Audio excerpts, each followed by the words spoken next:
Quella che vedete qui è la Living Chapel, ovvero questo manufatto che è stato costruito qui all'interno del Giardino Botanico di Porto Caleri della Regione Veneto, gestito da Veneto Agricoltura all'interno del Parco del Delta del Po.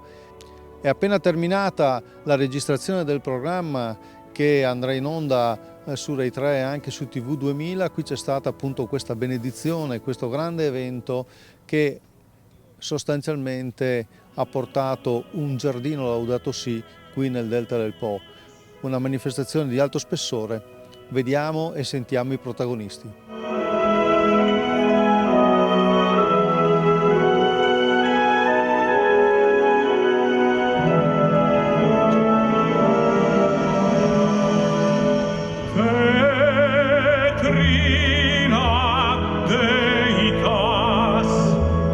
Come mai qui? Perché avete accettato questa proposta? Beh, intanto è un onore aver accettato questa proposta per aver trasformato una parte del nostro giardino botanico litoraneo di Porto Caleri in giardino Laudato Si, con la cappella vivente. È sicuramente un onore da parte nostra. Ecco, però Veneto Agricoltura appunto ha in gestione questa area, siamo all'interno del Parco del Delta del Po. Veneto Agricoltura la gestisce nel rispetto della sua naturalità e domani la gestirà nel rispetto della naturalità ma anche della spiritualità che questa cappella vivente oggi vuole dire, quindi elevare ad una terza dimensione quello che è sempre stato un luogo molto particolare dove si lega acqua, terra ed oggi anche con il cielo.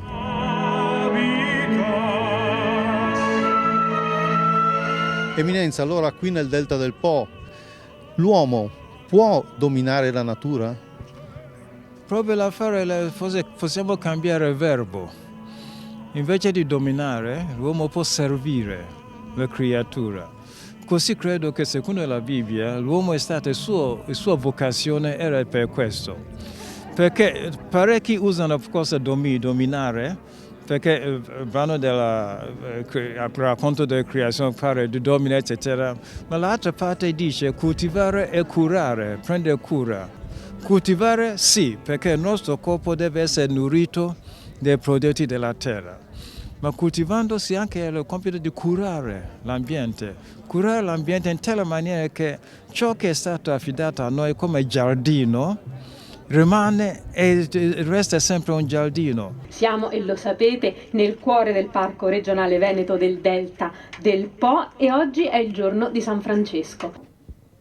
Lei ha ricevuto il Nobel per questo motivo. Ecco, qual è la relazione, the relationship, tra questa iniziativa e la vostra attività? Well, this is really about sustainable development and how we can have a better world for the long term, not just now, but for 100, 200 years. How can we continue to exist? Praticamente anche studiare la sostenibilità in queste iniziative è una parte anche del loro lavoro, perché realizzare un modello più sostenibile significa anche e soprattutto eliminare le armi di distruzione di massa, in particolare le armi atomiche, le armi nucleari, per cui loro hanno vinto il premio Nobel nel 2017.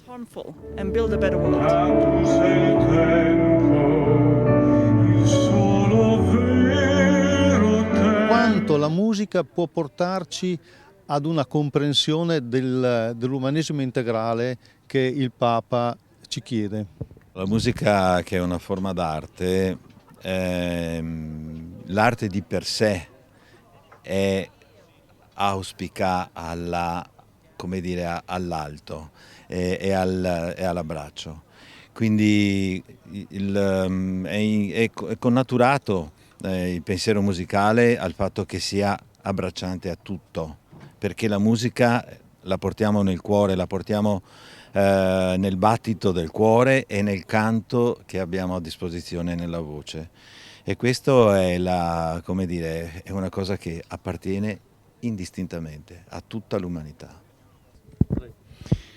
Beh, la musica per me naturalmente è un messaggio, un collegamento diretto tra la terra e il cielo, questo io la percepisco così.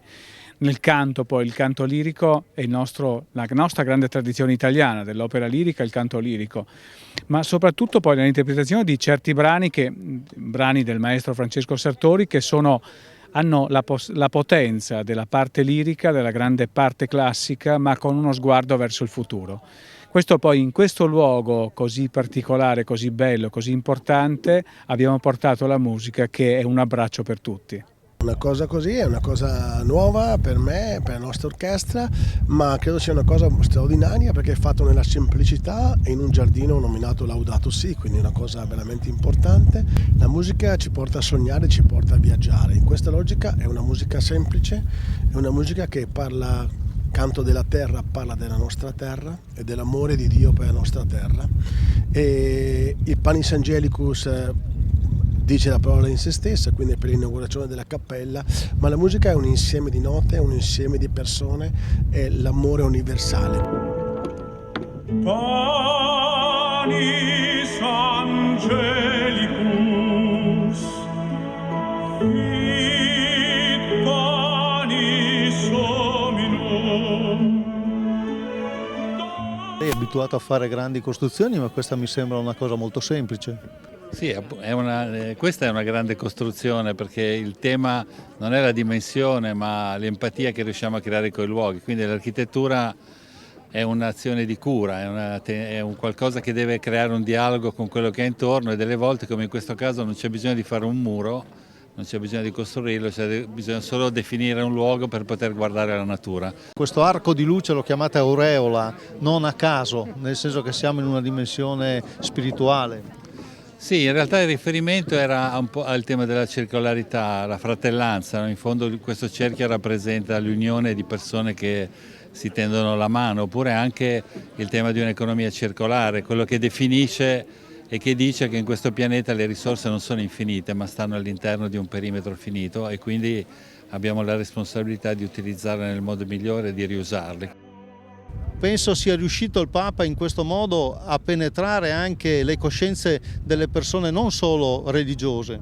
Sì, perché come ci dice Papa Francesco in Laudato Si, invita tutte le persone di buona volontà di prenderci cura della nostra casa comune, e sulla terra siamo tutti fratelli e sorelle, come ha ribadito di nuovo anche nella nuova enciclica Fratelli Tutti.